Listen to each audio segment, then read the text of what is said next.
Welcome to RS cooking. RS কুকিংয়ে সবাইকে স্বাগত জানিয়ে আজকে আমি নতুন একটা রেসিপি তোমাদের কাছে নিয়ে নেব। আজকে দেখো পনির একদম নতুনভাবে তোমাদের দেখাচ্ছি, একদম অন্য টাইপের। তা আমরা পনির অনেক সময় আমরা আলু দিয়ে বা পোস্ত দিয়ে অনেক রকমভাবে খাই। আজকের রেসিপিটা একটু অন্য টাইপের। দেখো আজকে করছি পুদিনা বাটার পনির। পুদিনা বাটার পনিরের জন্য আমি পনির নিয়েছি এখানে 500 গ্রাম। সেটাকে আমি ছোট ছোট পিস করে কেটে নিচ্ছি। খুব ছোট না, মাঝারি সাইজের করে নিতে হবে। দেখো কীরকম কাটছি, এইভাবে কেটে নিতে হবে। আর পনির আমি এটা ভেজে রান্না করব না, ভেজে করলে খুব একটা ভালো লাগে না।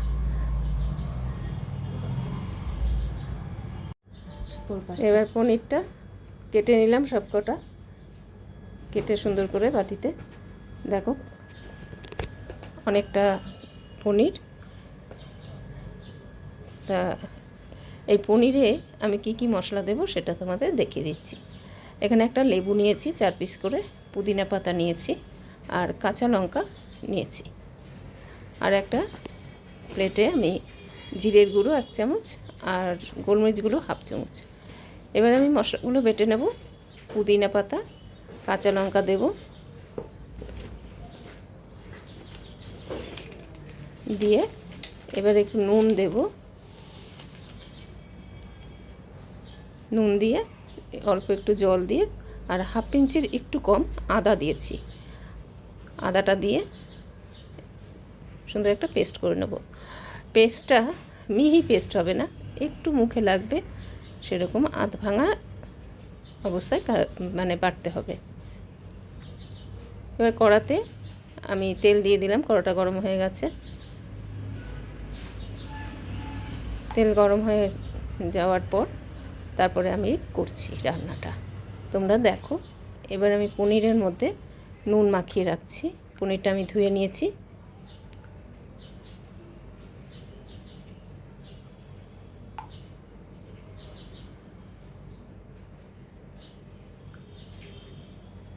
পনিরটা আমি ধুয়ে রাখলাম একটু গরম জলে, উষ্ণ গরম জলে আমি ধুয়েছি। এবার এর মধ্যে কাঁচা পনিরের মধ্যে আমি মশলাটা দিয়ে দিলাম। মশলা দিয়ে সুন্দর করে মাখাবো। সুন্দর করে মানে অনেকক্ষণ ধরে মাখতে হবে। আমি প্রায় 10 মিনিট মেখে নিয়েছি।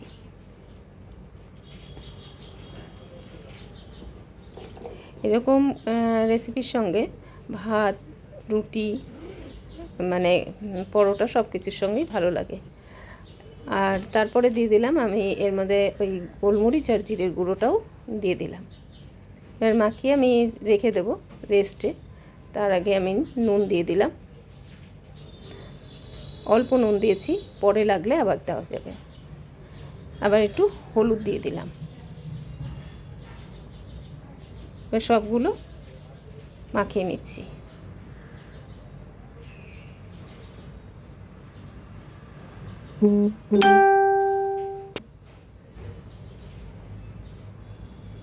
এবার রেস্টে রেখে দিচ্ছি। আমি 15 থেকে 20 মিনিট ওটা রেস্টে রেখেছিলাম। এবার তেলের মধ্যে আমি গরম মশলা দিয়ে দিলাম, গুঁড়ো গরম মশলা। তার মধ্যে আমি পনিরগুলো দিয়ে দিলাম। পনিরটা সবটা ঢেলে দিলাম,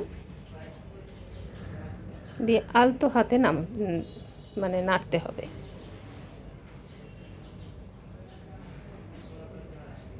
বারবার একটু নাড়তে হবে।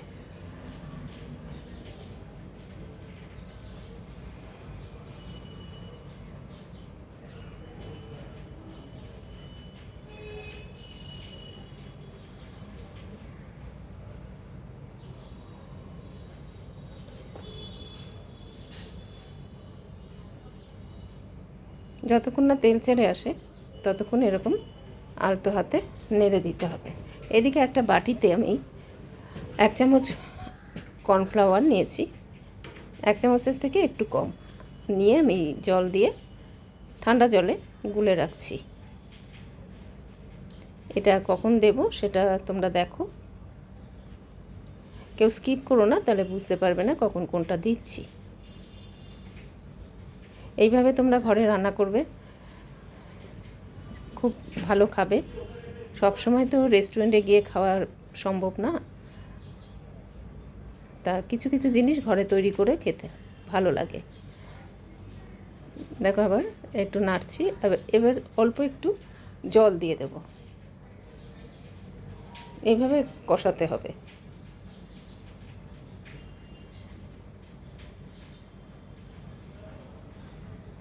আবার একটু জল দিয়ে দিলাম।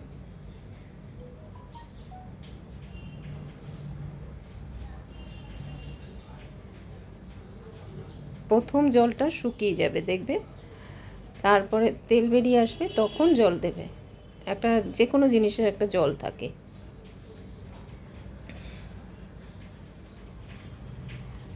ধরো মাংস রান্না করছি, মাংসের জল বেরিয়ে আসে, অনেক সময় মাছ রান্না করলেও হয়, সবজি রান্না করলেও হয়। প্রথম জলটা যে শুকিয়ে যাবে, তারপরে তোমরা জল দেবে, তাহলে জিনিসটা ভালো হয় রান্নাটা।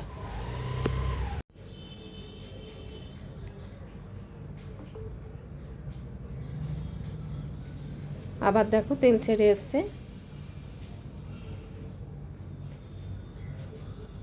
এবারে আমি চিনি দিয়ে দিলাম। নিরামিষ রান্নায় একটু চিনি না দিলে ভালো লাগে না, আর বিশেষত এরকম পনির বা নিরামিষ যে কোনো রান্নাতে একটু মিষ্টি দিতে হয়, তাহলে ব্যালেন্স করে নুনটাকে।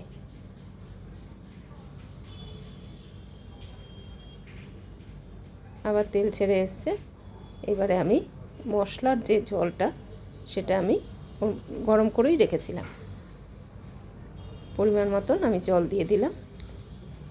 খুব বেশি এটা ঝোল ভালো লাগবে না, বিশ্বাস করুন। এই রান্নাটা মানে এত অদ্ভুত টেস্ট লাগে, আমি যেভাবে করলাম সেভাবে যদি ঘরে করে খাও। এবার আমি কর্নফ্লাওয়ারটা দিয়ে দিলাম।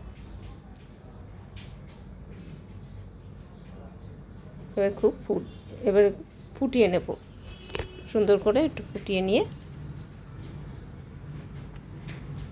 তারপরে নামাবো।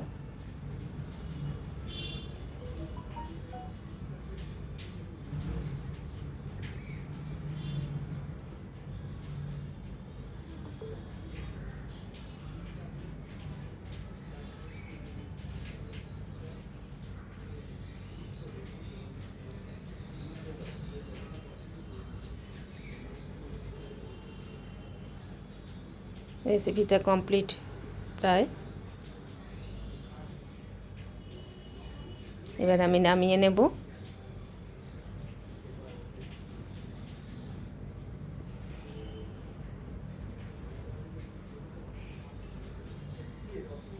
এইভাবে তোমরা বাড়িতে একবার করে খেও, আর কমেন্টের মাধ্যমে আমাকে একটু জানিও, তাহলে আমি খুব খুশি হব। আর তোমরা এত উৎসাহ দাও, মানে আমি নতুন নতুন রান্না দেওয়ার সাহস পাই। এবার আমি 1 চামচ লেবু দিয়ে দিলাম, লেবুর রসটা দিয়ে দিলাম। আমি একটু ঠান্ডা করে নিয়েছিলাম, তারপরে আমি লেবুর রসটা দিলাম। গরম অবস্থায় দেবে না, তাহলে তেতো হয়ে যাবে। এবার আমি একটা পাত্রে ঢেলে নেব। এই রেসিপিটা দেখে তোমাদের যাদের ভালো লেগেছে, যারা নতুন, তারা সাবস্ক্রাইব করে আমার পাশে থেকো, আর বেল আইকনটা প্রেস করে রেখো, যাতে নিত্য নতুন রেসিপি দিলে তোমাদের কাছে আগেই পৌঁছে যায়। আর পুরনো বন্ধুদের তো বলতে হয় না, তারা কমেন্টের মাধ্যমে আমাকে এই উৎসাহটা দেয়, এবং খুব ভালো লাগে আমার। এইভাবে সবাই সবার পাশে থাকলে সবাই এগিয়ে যেতে পারবো। এবার আমি একটু উপর থেকে বাটার দিয়ে দিলাম। খুব টেস্টি একটা রেসিপি। তোমাদের কেমন লাগলো? সবাই ভালো থেকো, সুস্থ থেকো, সাবধানে থেকো। আবার অন্য কোনো রেসিপি নিয়ে আগামী দিনে দেখা হবে। টাটা।